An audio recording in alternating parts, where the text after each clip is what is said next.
called Blue Water. This is our last show. I've given them a couple of shout-outs, but we've got guys around. We got Sam and Egg and Mike and TJ, and they are from Blue Water out of Michigan. They do all the lights and production and sound behind the scenes. You ought to see all the equipment they got back there. And they all work naked behind that screen back there, but they do a great job. They do a great job for us. And but thank you, guys. Sam is the guy I should be the nicest to, and I'm usually not, but he could turn me on in the bathroom or when I'm yelling at people, so that could be really bad. Oh, look, I get to sit down too. Folks, my name's Pat Jansen. I'm from Sin Central Garage in just outside of Des Moines, Iowa. It's the epicenter of the motorcycle world. Not really, but there is a lot of stuff in Des Moines, though. Man, I tell you, we were just, Dan and I were talking about that yesterday. We do have a lot of cool motorcycle stuff going on there. But what we're going to do today is we've got some guys. Some of them are in the motorcycle industry in terms of building custom motorcycles. Other guys are in the industry in terms of supplying some of the parts that are integral to being able to build those custom motorcycles. So we're just going to chit-chat a little bit today about kind of trends and in custom motorcycle building and kind of what these guys do in it. So we got Mike and Noah here at the end. These cats are out of Florida with Yelvington Designs suspension. They also produce a really slick reverse kit that is, there's only two ways to make a motorcycle go backwards. One is the way that Harley-Davidson has it engineered on their trikes. The other is the one that they own the patent on and that they sell, and which is a really slick deal, which is actually a better way to make the bikes go backwards. I was involved with them as they were launching that product, so that's exciting. But they've done a lot of really cool stuff. They build some trike kits down there and that. We've got Allah, and he is a custom motorcycle builder. Oh, we got a fan club out. Oh, Mike, that's your fan club. My fan club. A smattering of applause for Allah there. So hey, this for Michigan. There you go. There you go. Now, we got Rhino. Rhino is not a zoo animal.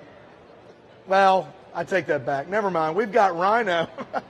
Rhino is actually kind of a local guy here out of Ocean. I met, where's that?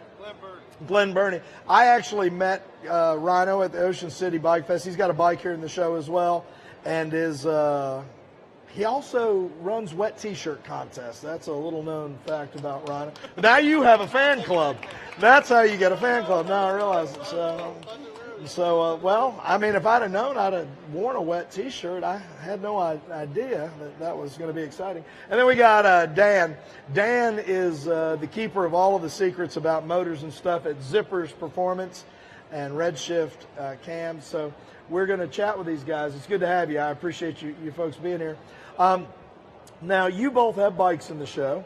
I'm going to start with you, Al. Al, tell us a little bit about do you build out of a shop? Do you build out of a garage? What's your style? What platform do you like to play with? And what do you have here in the show? Well, we got a small shop. It's called Zash Motorcycles. We're based out of North Detroit. We specialize in racing motorcycles, drag racing to be specific. We got our own take on it. We build a Street Fighter dragster. And make sure you talk into that microphone. Which I have over here. That's the motorcycle that I have over here. It is basically our concept of a powerful drag racing motorcycle for the street. We use girder front ends, aluminum components, powerful engines, big fat tires. And the frames on these bikes are kind of, they're made out of plate. Well, what it is, it's actually a lot of plates come together to make the frame, but the main spar is actually a 3-inch by 3-inch square tube. Right. We put it on the side and call it a Diamondback. And it's called a Diamondback, which is the coolest thing about the bikes, and he didn't come up with it. Yeah. Well, you gotta give credit where credit is due. My kids and my wife are the ones that actually challenged me to do that. Everybody builds them out of round tube. Why don't you build it out of square? And then his wife said, now tweak it. Tweak it, put it on the side and call it a Diamondback. And which, voila. Which is really cool because, I mean, all the bikes, custom bikes, I don't really... I shouldn't say this. Man, I don't even know how I keep a job. I'm not really a bike show guy. I've been building bikes my whole life. I'm not a bike show guy. I'm not a car show guy. I like the cruising style thing where you come and you look and you kind of, oh, that's nice. I see what you did there. Because in my opinion, it's hard to assess. Well, that guy's got, $500,000 worth of CNC machines and equipment, and he's got 17 employees. Oh, he puts out a very nice custom motorcycle. And then there's guys like, well, a good friend of mine, Austin Andrella, who is a union pipe fitter out of Ohio. He works 60, 65 hours a week. Then he goes to his home garage where his shop is, Austin Martin Originals, and he works another 60 hours there in 800 square feet doing what he can with the tools that he's got, building world-class motorcycles. And that's basically what we got. We got a small little shop. It's me and my 2 boys and my little girl. Yeah. And I have a cousin of mine that comes in and helps me for the heavy stuff. So. Yeah. But it's cool because every once in a while something will just stop you and you'll be like, holy crap, that is brand new. I mean, nobody has done that before, and that's kind of where you are with that bike. We definitely ended up in the segment of I've never seen that before. Yeah. So, it works well. Yeah, and I mean, I've been in that segment before too, and it hasn't always been positive. So, but now, Rhino, what did you bring? So I got a couple bikes over there. I got 2016 Road Glide, 2002 Fat Boy, 2010 Softail Heritage, and a 08 CBR. All right. Wow, man, you're just dripping with cash over there at your place. No, sir. And now, is one of those bikes the bagger that won in Ocean City this year? Didn't you win an award this past year? Yeah, so the 2016 Road Glide took Best Bagger down in Ocean City. Of course, that wasn't good enough, so we decided to strip it all down, stretch it out. Our shop is all about the show. We could care less about the go. You know what I mean? That's kind of our motto. We let Dan take care of that stuff down there around town. We like to take the everyday rider. All of our bikes are roding. The Fat Boy's got 88,000 miles on it. Most of the bikes got 30,000, 40,000 on them. We like to look good while we're doing it. So that's what we do. We specialize in kind of making your bike your own and giving it that custom look. That's it. And what's interesting about who we've got on stage, which I didn't choose them, they just get sent to me. It's like when you order one of those things like a whiskey club, and they send you whiskey, and sometimes it's good and sometimes it's not. That's kind of how I end up with interview people on stage. A guy named Jeff Nager picks them, and Jeff isn't the brightest, bulb in the box. He'd be good for a small appliance, maybe in the kitchen if he were a light bulb. Or a black light. Yeah, maybe he's a black light. But yeah, he gets no respect. Is he even around? He didn't even care enough to come listen to your interviews. Get out of here. Anyway, what's interesting is we've got these guys down here are all about performance. You're into drag racing, these guys, this guy is, but, you say, and you unabashedly say, hey man, we like the show, we like the aesthetics. And that's the custom bike world. It's trying to figure out how to balance those two things. Now, Mike, you and Noah down there at Yelvington, what are you most excited about in terms of what you're bringing to custom motorcycles right now out of your shop?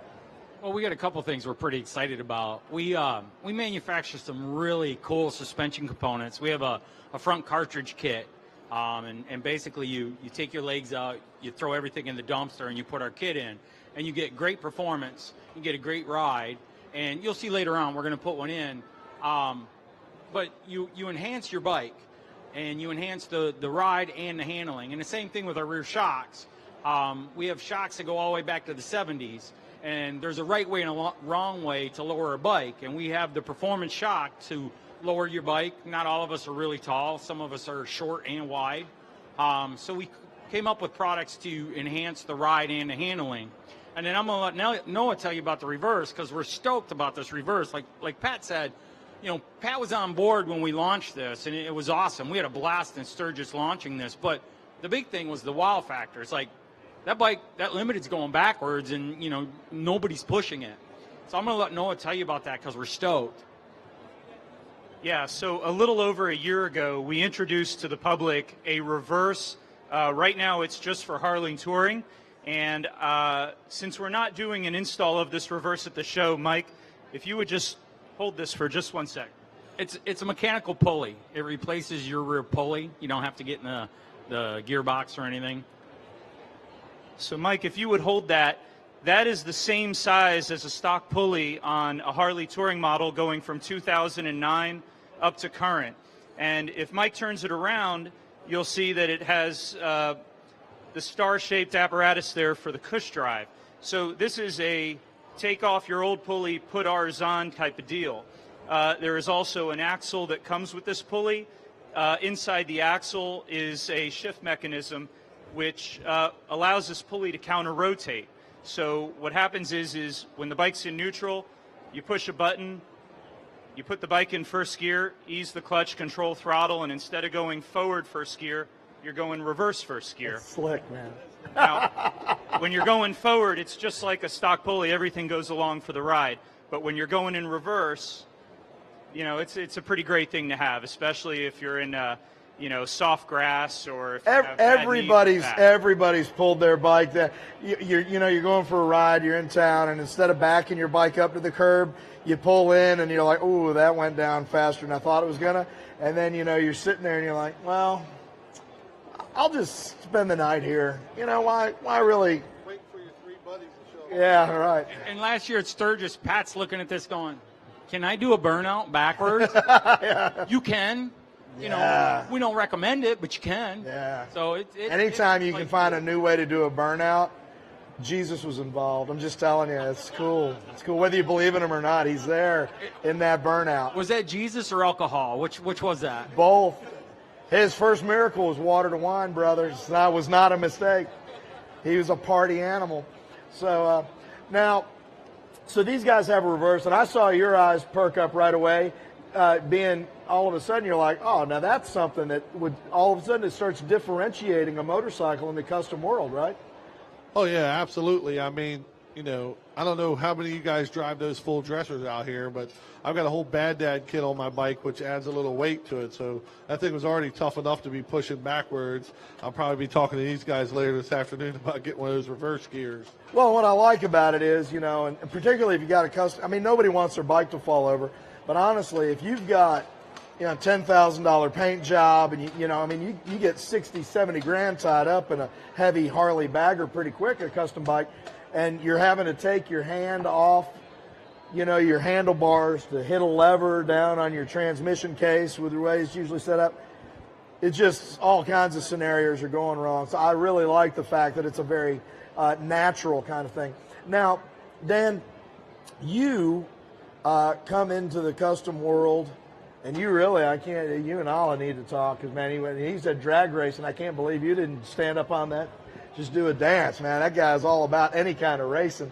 Now, share with kind of what Zippers does and kind of where you see Zippers kind of intersecting with the custom world. It's a great question. I mean, we have a big racing background. Of course, it's been 22 years or so since I've raced, but we were into drag racing, before that dirt track racing.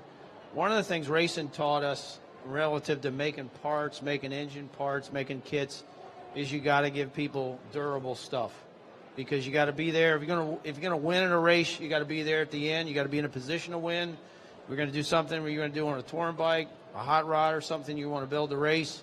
We integrate that into everything that we do. And it is kind of interesting talking to other guys that are here, where it's whether you want to build something to race or you want to have a fast motorcycle or a reliable motorcycle, we all offer things that help you build what you want. Right. I love the way you described it. We talked about this at dinner. Could you call what we did last night dinner at the time we ate it? It felt like it was almost breakfast. We got out of here at 11 o'clock last night, and we went, because we were working on War Pony, and I think we ended up finishing dinner at like 1:15 this morning, and which was crazy, but it was good because I went right to sleep. But we talked a little bit about it last night. I love the way you talk about your shop as a craft engine builder. Talk to me a little bit about what that means. Well, for us, craft means you get to build what you want. If you want a early torque powered dresser that pulls at 1800 RPMs, it's just torque curves going straight up, and you don't care what it does above 3,500 RPMs or 4,000 RPMs. We have that. We have balanced power packages. We have packages that if you want to go full out race, you get to articulate, or through your shop or whatever, and they contact us to kind of craft something to exactly what you want. You know, when Rhino, immediately when you said, you know, you're all about the show, not the go. And then you followed that up later with the reverse by saying, man, these things get heavy. You got to back them up. I think one of the best things that's happened over the last 20 years is that a lot of companies have developed packages, kits that you can buy and put on a motorcycle, and you know it all works together to a degree. You know, I mean, you don't end up with a hodgepodge of different things. You know, you can get cams and cylinders and exhaust and that kind of stuff. But what you do is you really take that to another limit, because Rhino's going to build a bike that has a completely different weight configuration, and it's going to be ridden in a different way. So he's going to be able to kind of call you up instead of just ordering a crate motor or a cam that may or may not be able to, you know, work with the heads. You're going to be able to build a motor for that custom bike that's not only going to let it look good. Maybe it's not going to be a drag bike, but it's going to be a motor that's actually going to do what that bike needs it to do now, you know, because of the added weight and those kinds of parameters. Well, we like to think that we do is focus on the rider's experience of what they want and try to match parts that same way. And I think that you guys are doing exactly the same thing, where, you know, the aftermarket studies very carefully the OE platforms, and then we analyze and look at where we think, based on feedback of talking to folks that ride, you know, okay, here's an opportunity. We can do something here, whether it's something on the chassis, whether it's something in the driveline, whether it's something in the power curve of the engine, or the way it looks. And that's our life. That's what we focus on, is to try to make you something that makes it very special for you in the way that your motorcycle performs. Right. Now, you come out of a race background. It's interesting. Mike, I know that you do as well. Share a little bit. I introduced you guys as coming from Yelvington, but it's actually Yelvington and Suspension Technologies. Those two companies came together. Mike had had Suspension Technologies and then Yelvington, and they've come together. Now, Mike, tell me a little bit about your background. Remind me of that with the industry that you come out of and what you bring to motorcycle suspension. Well, as I tell people, as a young child, I ran off and joined the circus. I got involved with NASCAR. After I got out of school, I became a race car engineer. And I got involved with NASCAR and spent a fair amount of time working in the NASCAR industry. And there's some incredible people in that industry, very, very smart people, great, fun, nice people. And I learned a lot from them. And then I got involved in the drag racing industry. And it's the same thing. I learned a lot from those people. And I took all that stuff and I took it all and I put it into our shock packages. You know, I didn't intend to manufacture shocks. I just wanted a bike that rode really good, and I couldn't find that, so I made my own.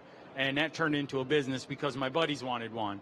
And so I took all that knowledge and I put it into the shock world, and we make a shock that is really a great performance shock, but it'll give you a good ride. You know, a lot of bikes, you hit a bump and your teeth want to fall out or your spine wants to jump out. We've made it to where the bike will follow the road. You can take that corner faster than you used to be able to, but yet it's very comfortable, very smooth. And that's what my background did for me. And again, I met a lot of people and I learned a lot of cool things along the way and put it together. Yeah. You know, one of the things that it's important to, you know, knowledge is power. One of the things that I didn't know until I met Mike a few years ago was that I assumed that some of the high-end shocks that were out there that I had been using, encouraging people to use, aren't really tested the way they don't go through the rigorous testing they need to. At our shop, everything is dyno tested. We have a shock dyno. Did you guys even know there was such thing as a shock dyno? You know, we talk about dyno tested motors, but there's a shock dyno. That blew me away. Go ahead. And again, that came out of the racing industry. And every single shock we make gets dyno tested. And they're matched within 2% of each other, right to left. And there are some shocks out there, and there's some great shock companies. There's some high-end shock companies, they never see a dyno. And you'll put that shock on a dyno, and you'll go, wow, I just paid how much for this thing? And it allowed us to give you a lot of bang for your buck without having to overdo it. And that dyno is a great tool, and we can build things and modify things and put it on the dyno and say, yep, it does. Just like the engine dyno. Guy says, I want my torque curve right here. You put that cam in there and you see it instantly. I want my bike to ride really good in this environment. We build it that way, and that dyno tells us it's going to do that. Because I think sometimes we think about shocks in the custom world as being, we'll look for aesthetics on a shock, but we don't think about being able to customize the ride on a shock all the time. So I think we have a question. Well, not so much as a question, but just a statement along the way. He said that a lot of the really reputable suspension companies, they're still selling you something off of the shelf, and it's not tuned for the individual rider or the individual motorcycle. And what he's doing is actually taking, so it's not that the machining or the metals or the materials of X brand that's the most expensive. The reason the tolerances are so different is they're assembling them, they're putting them on the shelf, and they're not tuned to the specific bike. And I think that's really bad in our industry, because a lot of people think, man, I spent all this money on suspension, I spent all this thing, and I have to always explain to them, yeah, but it's an off the shelf, so it's premium product, but you still need a guy like me or you to go inside of it, tune it, and get it set up for what you're going to use it for. So I think that education to the general customer is important as well. I appreciate it. Your girls are beautiful too. How are you girls doing? Got twin girls down there. They're so pretty. Here, I'll hand that to you. Well, and that's, and so we do have, there are companies out there, and what the custom world, what, Grease and Gears Garage is all about that we do, is being able to help people see, you can order stuff, but for the same amount of money, you can customize something. We had the VTX up here early. Hank Thibodeau was doing from Widowmaker was just doing a clutch replacement, and was like, "Why you got these covers off?" I didn't realize on a Honda VTX all the chrome covers are just that. They're just covers. They don't do anything. They add weight. I'm not sure. I'm not picking on you, Honda. It's kind of dumb though. Anyway, I'm a Harley guy. I mean, because I'm not smart enough to work on Hondas. They're too complicated. They haven't changed a Harley since 1904. It's still basically the same engine, though, isn't it? I mean, it's the same thing. But you can, for the same money, as long as you're upgrading, there are ways that you can customize your motorcycle that's also going to add to the performance. And Dan says it all the time, to make your bike what you want it to be individually. And the cost is not, it's the same, and much of the time I've discovered is much less. And so being able to have custom-made shocks is something. Now, Ala, on your bikes, what kind of suspension are you running? I know that you're running your own girder front end on the front of your bikes. Well, we changed the suspension on the girder front end so we can actually incorporate your off-the-shelf shocks that give you more than an inch of travel on the front girder. So we have a 2-inch travel standard rear shock that goes right on the front for the girder. We call it the gooseneck, which is basically bringing out all the suspension from inside the girder, putting it in front of it. So it's all linear in motion. But we use just standard shocks. We haven't tuned it. That's why I was very interested when I met him this morning. I was like, I need to talk to you because I need to tune it for the roads of Michigan, which if anybody knows about Michigan, they are a doozy to ride on. They're very bumpy, cratered, beautiful weather. So yes, well, definitely beautiful need Michigan to tune those. is a lie, by the way. I mean, come on now. You usually can't see it. It's covered in snow. I'm actually from the South. That's why I talk funny. So I get to Michigan, I'm like, what? Oh, now they're going to there you go. Turn him Those off. guys are from Michigan. That's where I built a bike with a girder front end on it. It's 10.5 foot long. It's a 10 over girder front end. I put a shock on it. And Mike, he was like, I could have built you a custom shock for that and would have ridden Absolutely. better. Because my girder, it's You just keep bouncing. Yeah, it just keeps bouncing. So, so I do think it's interesting for custom guys to be able to, you can start seeing, oh man, I do this and this looks cool and this is working. Yep. Take it up a notch. So now your bikes, I'm thinking about this reverse on your bikes. You run chains. Oh, absolutely. Do you run chains or belts? I run chains. That was going to be my next question. When are you guys going to come up with the sprocket? That was my question when I met him too, because I convert everything to We chains. can make anything. But technically, technically we can use that in our bikes because it's still a standard Harley package that we use for the right-hand drive and the Sportster motors. So technically you can get the right pulley on it. It just may not look as good. And I don't know if I can get a belt long enough to go from the pulley back all the way back. Yeah, the belt will cost you more than the reverse. Probably would. But I'm going to be looking forward to the sprocket. So, well, and that's, Reverse we had sprocket. talked about that, and I know that these guys, man, and I tell you, when you start to, and I've talked to Dan, developing new product, I mean, it is, you can do a lot of it, modeled in computers, but when you actually start to have to manufacture it, get it out in the world, see if it works. Dan said before, computers, they tested on his own bikes. He said, I just kept blowing my own stuff up, it was like, and eventually it was like, what I loved about him, I love the old stories. Mike's got a ton of them out of NASCAR too about before technology, but and I'm making it sound really old, but you used to take a garden hose and fit it up to the heads and see how, in the cylinders, to see how the water flowed, to see how it was going to happen. That So was like 1975. That was a long time ago. yeah, 1975. That was like, yeah. But, I mean, you did what you did with what you kept running. Yeah. Now, Rhino, to get back to you, when do you just do kind of the Harley format, or do you branch out into other stuff? No, we fabricate anything. We have a CBR over there. We're doing a Vulcan 900 full stretch kit right now. We basically say if you come up with it, we can make it. We can make it out of sheet metal, fiberglass. I mean, whatever you want to do. Whatever you guys are doing. So, well, I mean, this has been, I mean, for me, being able to have you guys, the other thing I like to demystify, stuff. My training kind of academically, classically, is in theology. And I know I got a master's degree in theological studies from Emory University in Atlanta. My mom's so proud. I'm a motorcycle mechanic. So she's so proud. Finally, she kept bugging me about it. So she moved to Florida. So I finally just mailed her my diploma. I found it. It was still in a tube. I just sent it to her. She had it framed, put it above the bed I have to sleep in when I go visit her. She's mean. She's a mean little Irish woman. But anyway, to tell you that my point is, my whole life's been spent trying to demystify processes for people and make these things that seem very complex and over the head kind of simpler.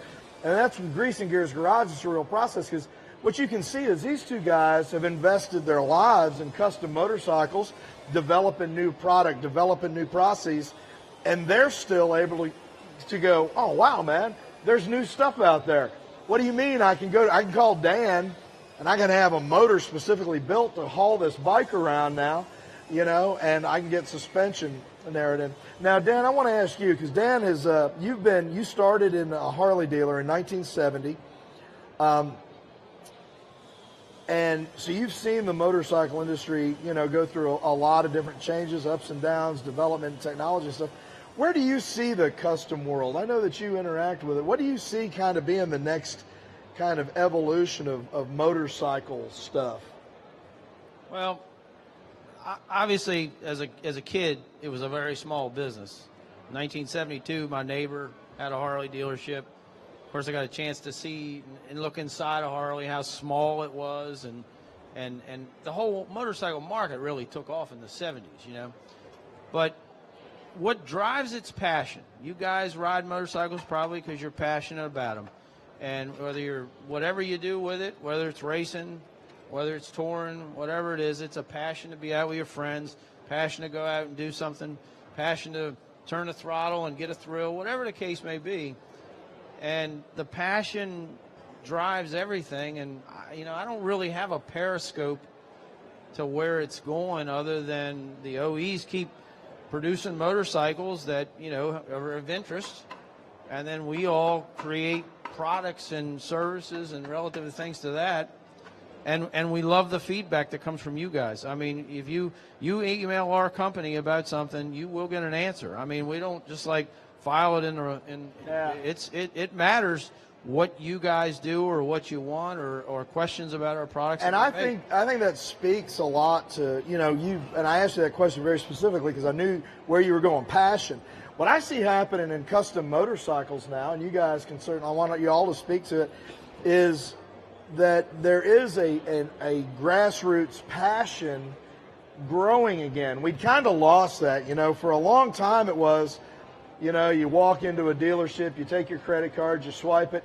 Even in the custom world, and I got to tell you, I was a part of it, and I'll apologize right now, all those production custom motorcycles that got built.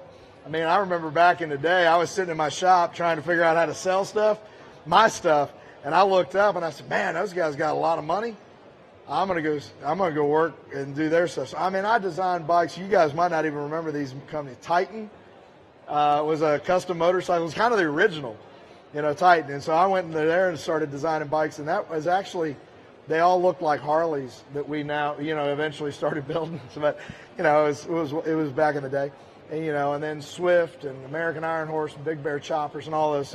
But part of what that did, it exposed people to kind of a custom motorcycle, but unfortunately it also made people very hands-off with the motorcycles, which reduced passion. It was as simple as taking a credit card or, signing on a note for $1,000 a month to buy these bikes. And but the passion seems to be coming back. We beat on millennials all the time. I got 4 kids. They're all millennials, and they're all awesome. I'll tell you right now, none of them are, well, my youngest is lazy, but 3 out of the 4 are just hitting. He's just 19, so he's going to do okay. He's got a job at Home Depot this week, so I'm really hoping. He's in college. God, if he just – that's my problem. Never mind. Anyway, but, we beat a lot on millennials, but millennials really – they're picking up bikes, and they're making them their own, and they're passionate about it, and they might not be the most beautiful creations in the world because they're limited on budget, they're limited on kind of skill and technique, but they're out there, and I see some of them are building some dangerous crap. I mean, honestly, they need to get some skills. We need some apprenticeship programs and shops around the country, but I do see that passion, and that's beginning to well up again in the motorcycle industry. Does it bode well necessarily for OEMs and stuff? No, it doesn't, because, millennials don't have the money to go buy new bikes. But, as that passion grows, it inspires us. We start to see, I'm amazed, aren't you guys, at how many young people have bikes in this show here. Guys that are under, 30 years old that are building bikes out here. I mean, like Rhino's under 30. He just has had a hard life.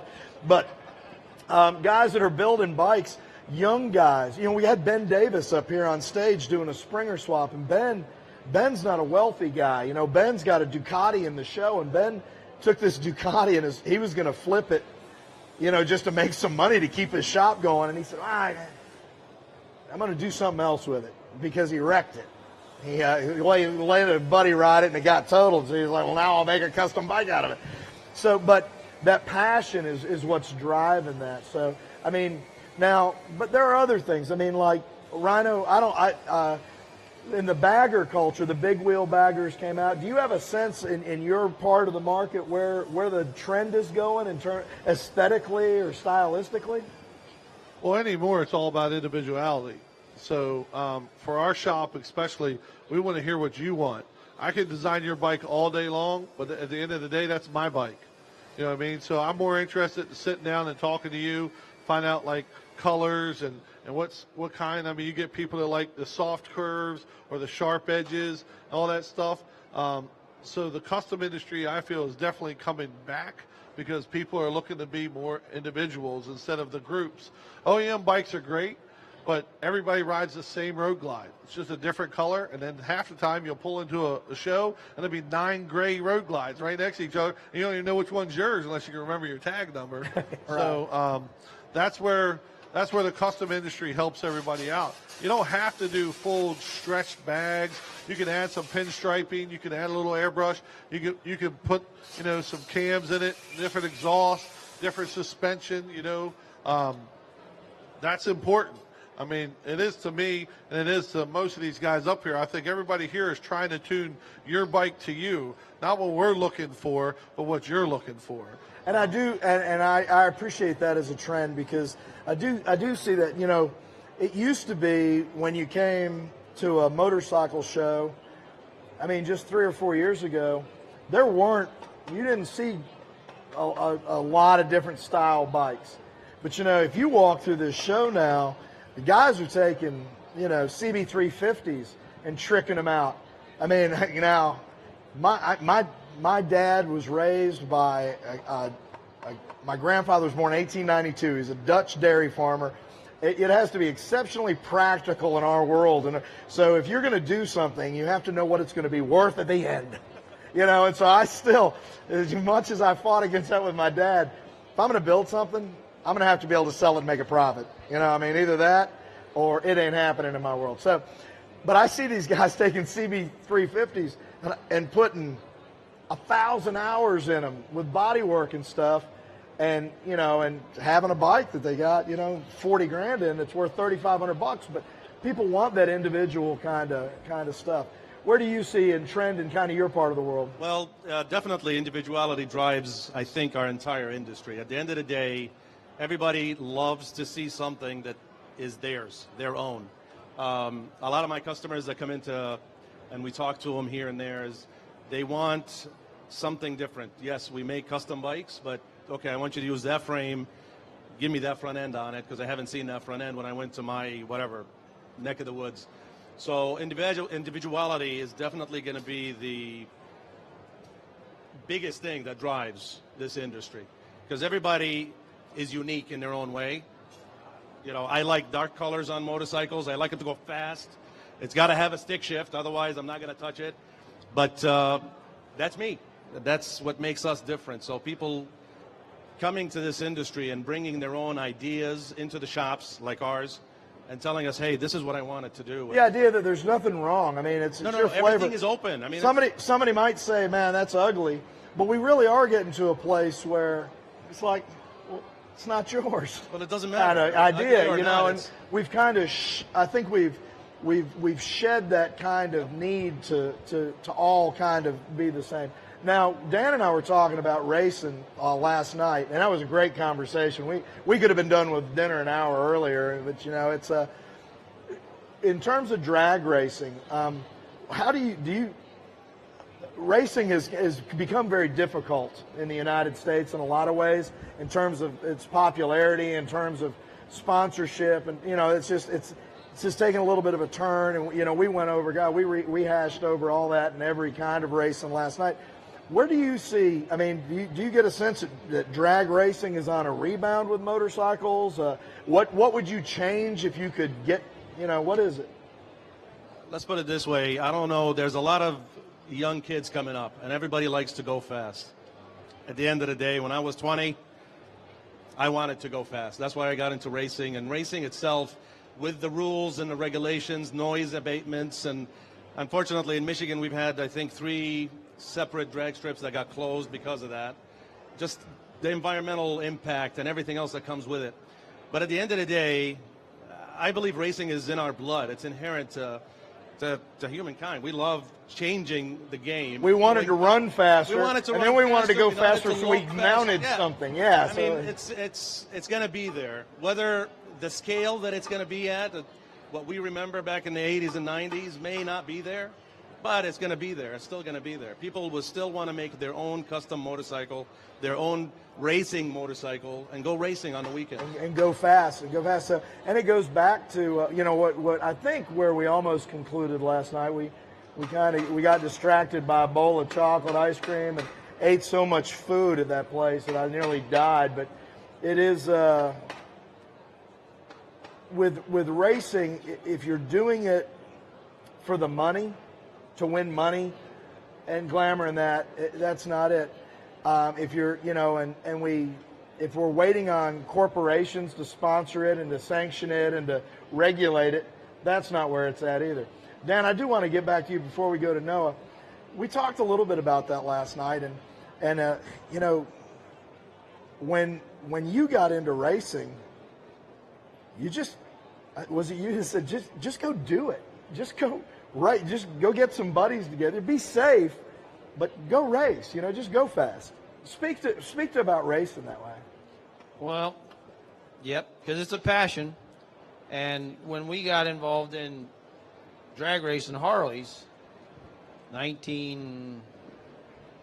was doing it in dirt drags back in the late 70s, but the idea, the concept of having a Harley and racing was really a odd obtuse idea because Everybody was racing Kawasaki's, man. They weren't right. It was just not working out too well. But that's how we build a business of how to build something reliable and make it work. But racing is a passion, whether you're a fan or whether you are a participant or whether you're taking a full dresser and racing in the dresser class and you ride it back home that day, or you build a full scale deal like he's doing, and it's, you know, it's like the ultimate machine that, you know, that it's a quest for doing better. That's the part of it's a big part of motorcycling. Yeah. And you know, Hot I mean, rod. NASCAR wouldn't be what it is today if it wasn't a passion. You make a good point, because none of us, unless we got $40 million laying around, can go race NASCAR. Not going to happen. And that's just to be a middle-of-the-game player. Yeah, you're not going to win. But when I started drag racing back in 1974, I could take my street car to Tri-City Dragway in Saginaw, Michigan, and I could run, you know, the bracket races on Saturday night. These young guys today, the millennials, they can take their GSXR out to the drag strip, you know, a good helmet, a set of leathers, and go drag racing and build their way up to a full-blown zippers, full-blown drag bike. You know, and yeah, as you build up to it, it costs more money. So, you know, for some people, there's a stopping point, but the passion at $1 million or $1,000 is the same. Yeah. And that's what's different about drag racing now. And you know, your NASCAR stuff, your local weekend circle track guys, they can go do that too. The grassroots circle track guys, they can do it relatively inexpensive. But you know, the thing with drag racing and motorcycles is you can buy $1,000 motorcycle and go racing. Yeah, and what's coming back, and you were a huge proponent of it, is flat track racing. I would encourage everybody here that's watching this to look up, go out and search online. In this area, that would be District 6, District 7. That's Maryland, Pennsylvania. You're going to see hooligan racing this year at the club level. You're going to see go to the local drag strip. Go to Capitol Raceway, go to MIR, get back into it. Just experience it, because it's infectious. It's a good time. Whether you're participating, you're coming to help somebody, or you're just watching, it's an awesome experience. And I got a friend named Brad Gregory from Iowa, and he got invited. He had this rigid frame chopper called, it was the wrong name for a flat track bike, Death Machine, right? And he's out in Sturgis and said, man, you got to bring it and we're going to flat track. And then he went out flat tracking at a couple of races, and they were like, well, Brad, you know, that your left foot, you know, you really need some steel on that foot. You know, you're eventually just going to break your foot. You're going to be crippled. And so he goes home, gets an old work boot and a piece of steel, and he gets it. You know, but it's that passion to go out and do it. So go out and do it. That's the other thing. If you're into custom motorcycles or motorcycles at all, part of what's going to keep your passion alive is being involved in those other things. It does get kind of boring, live to ride, ride to eat, you know, just kind of get on your bike, get 4 buddies together, you know, ride to the watering hole, you eat some wings, you go home, you have indigestion, wife yells at you, go in the garage, you turn on a machine so it sounds like you're doing something important. But anyway, I can get old. Look up flat track racing. Go find out where they're drag racing motorcycles, man. Because I tell you, I still see guys, I'm so mad. My brother lost a 79 KZ1000 that I had. I don't know how he lost it. I kind of know how he lost it. But I had that thing set up as a drag bike, and he took it from the house and was riding it on the street with us. But I see guys now getting those old Kawasaki's out there and getting the old Hondas. I saw one of those old 6-cylinder Hondas the other day with a stretch swing arm on it. A great big 300 tire on the back, and I said, man, what are you doing with that? I'm racing it. You know, I was like, good for you, man. That's a real heavy bike. Good luck with that. But yeah, get out there and support it. That's how your passion, and that's going to lead you into either working on your own bike or finding, you know, one of these shops that can do the custom work and is going to, you know, going to be able to take you to that next level. Motorcycles is more than transportation. I mean, look around. This show doesn't happen just because we want transportation. You know, this isn't point A to point B stuff. And I love the way Dan says it. It is about passion, and it's about really a craft environment. I love that phrase you use for your engine build.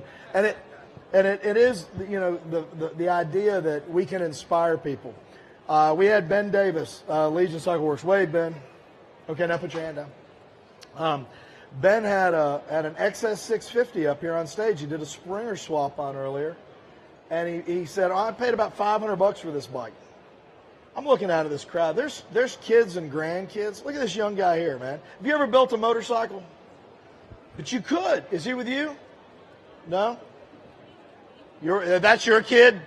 Oh, I'm sorry. That kid eats more than that kid. I don't know how much that kid eats, and I don't know how much he eats, but I guarantee he's eating more. But we need to take our kids and our grandkids and get an XS 650 and put it in the shop, or go find an old Sportster. You can buy Evo Sportsters for $2,200 all day long, and those are great. They're the Corvette of the Harley line, and you can put that on. You don't need a lift, you don't need an air compressor, you don't need all this stuff. Some 4x4s and 2x4s and a piece of plywood, and you've got a build table. Put some casters on it if you need to move it. Put that bike on there and get your kids out there and your grandkids building stuff. And then call these folks. They're going to help. You know, go ahead. Honey, wherever you are, Pat's wrong. You do need all this stuff. It's very important to do motorcycle. Very important to have right. tools. Yeah. Yeah. Chris is always getting tools. But, you know, and so speak to that. I mean, how do you guys think you get our younger people involved in this? I mean, do you guys have apprenticeship programs at your shops or anything? Or So right now I actually have 2 apprentices in my shop. I was lucky enough in high school to take trade school. They had auto body repair and refinishing classes over in Howard County, Maryland.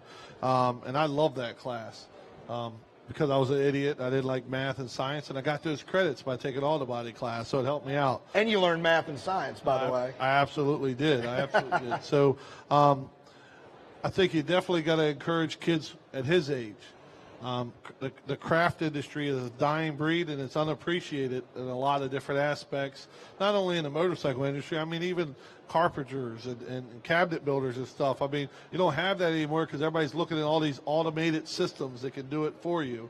But there's not the passion and the individuality in those automated systems.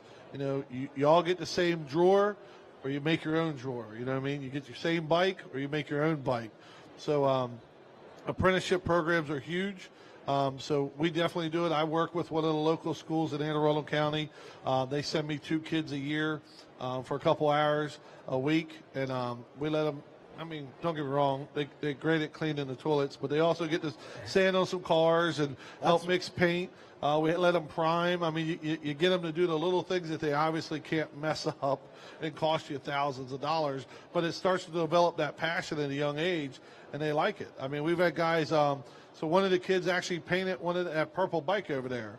You know, I mean, he goes, what's this bike for? I said, oh, we're putting this in shows. And he goes, here, you paint it. We're like, no, man. Like, you paint it, we're going to tell people that you paint it. The kid was 15 years old, so he knows how to spray paint now. And how do you see that happening? Well, in our case, yes. My kids are the biggest reason I actually got into this business, because I used to be an engineer with Ford for a long time, and I was always on the road, never at home. And we got into this. Literally always on the road. Next, if you work for Ford, probably on the side of the. Oh, I was kidding. That's a good one. I Didn't know that was coming. Bazinga! But bottom line is, my kids actually have their own little club that the entire school, their schools, keep track of everything that we do. They know that I'm here today. They got their texts and all of their little media that I have absolutely no clue about yet. I'm still learning. Yeah. They get involved in the summertime. My oldest built his first trike this past summer. And now all of his friends want to come to the shop, and they want to build their own trikes so they can all be cool together. There you go. Down in the neighborhood.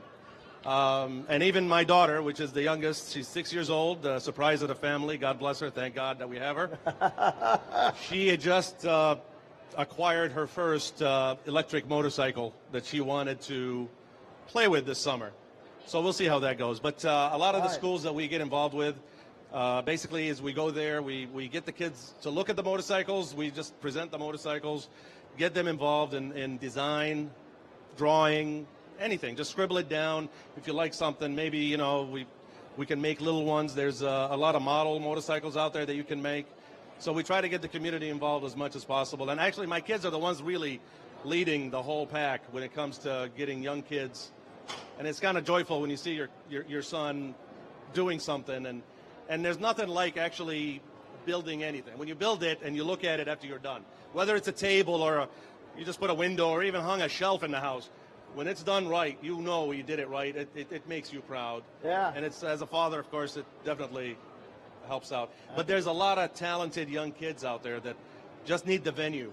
Yeah, and I don't want to put you guys on the spot. Like, Noah, do you guys have any, I mean, is there... I just want to tell you, I just had a daughter, my oldest, go to college. She's an engineering major. She goes to CU Boulder. Go on the tour. We walk in. Every kid in the engineering program has to go through mechanical engineering. I walk in there, and there's a room looks exactly like our shop with manuals and then the same CNC machines that we use. And immediately my daughter recognized much of that equipment. I mean, there is hope for the future. Those kids were going to come out of there. Even if she drops out of college, she'll know how to use SolidWorks, how to program those machines, and how to run some of those machines. If she drops out of college, she'll be running our CNC machine. True. Now, you've got a really young guy that everybody keeps talking about. I know Kevin Dunmore said he ran into him that works for you. Do you have a young guy that works for you? Well, there's about 18 of us total. 18 of you total. Yeah. So there's a mechanical engineer, Right. engine builders, machinists. And now, do you have any kind of apprenticeship program or anything, or do guys stop by? You don't really have the kind of system where people stop by. That would be kind of, when you're in a manufacturing kind of environment, it makes it legally. There's just resources or. Yeah, and legally it makes it tough to have people just drop by. But I will tell you this: we're talking about kids, we're talking about getting them involved. What I want to tell you is, I don't care how old you are. You can be, well, as old as that guy, which, by the way, up in this area, I bet Washington, D.C. looked different when Lincoln was here, right? Get me wrong? No, I was just kidding. But there is tech shops around various parts of the country, and you see a lot of young guys working in these tech shops. They're actually renting space to fabricate something, to weld something, to. And there's all kinds of community garages. That's one of the things that millennials are doing. I know that I think there's 38 official ones that are kind of a part of this group, but there's community garages where somebody will rent a space, and then they charge you a monthly fee so that you can come and be a part of that and that kind of stuff. That's incredible. But it doesn't matter your age. There are shops like this. In my shop, I've got guys that'll just stop by. I had a guy in Atlanta that would come. He literally, you talked about cleaning toilets. I think Ben must have been about 72. He didn't know anything about motorcycles. He'd never even ridden. But he kept seeing bikes out, and he said, well, that's cool. He lived up the street. So he comes down. He says, do you mind if I hang out? And I said, no, that's fine. Well, Ben said, well, I don't want to just waste your time talking to you. So Ben just went and walked in and cleaned the bathroom. God bless Ben, because that place was a mess. But there are shops. You can just go and say, hey, do you mind if I just come in a couple hours a week and watch and ask questions and help? I'll sweep. If you want to learn this stuff, you can do that. Plus, for all those young people in your life, it makes a great example to them, because we don't do apprenticeships anymore. And you know, maybe your kids or your grandkids say, why do you go do that? Do they pay you there? Is it a part-time job? No, the reward is that I'm learning something. There's value in education, regardless if you use it or not, Mom. Well, I had to get that in there, Dan. But well, we've kind of run out of time. I appreciate it. And, you know, man, do it. Have some passion. Be an individual. Look for some companies out there that are not only going to have the cool dingle-dangle, it's going to be aesthetically pleasing, but also find the stuff that is craft built, that's tuned for your stuff. And it doesn't matter what you're riding. That thing can be your own. And, gentlemen, I'll tell you, will never be able to communicate effectively and have a strong relationship with a woman. I know I've tried twice. I'm on my second. It's just, I think it's impossible to do. Psychologically, men aren't developed for that. But with your motorcycle, you can be close and intimate and understand that motorcycle in a way that you will. No, it's kind of true, but no, listen, ladies and gentlemen, I want you to customize something. I want you to know that you can do it. And if you have some questions, there's guys that you can call. look us up. Go back, look at the Facebook live archives from this show, Grease and Gears Garage and the Progressive International Motorcycle Show. Find us, call us, we'll answer questions. Dan said it early. He's got 18 guys there, but there's not an email that doesn't go answered, you know. We've been doing this forever, and we might not have all the answers, but we want to help you find the answers so that if it's a dirt bike, a Yamaha, a Honda, a Harley, a BMW, whatever it is, we want you to be able to make it your own. Ladies and gentlemen, give these guys a hand. Thanks for being with us. Thank you, gentlemen. And thank you so much. Keep making some noise up there for our friends from Grease and Gears Garage at that custom.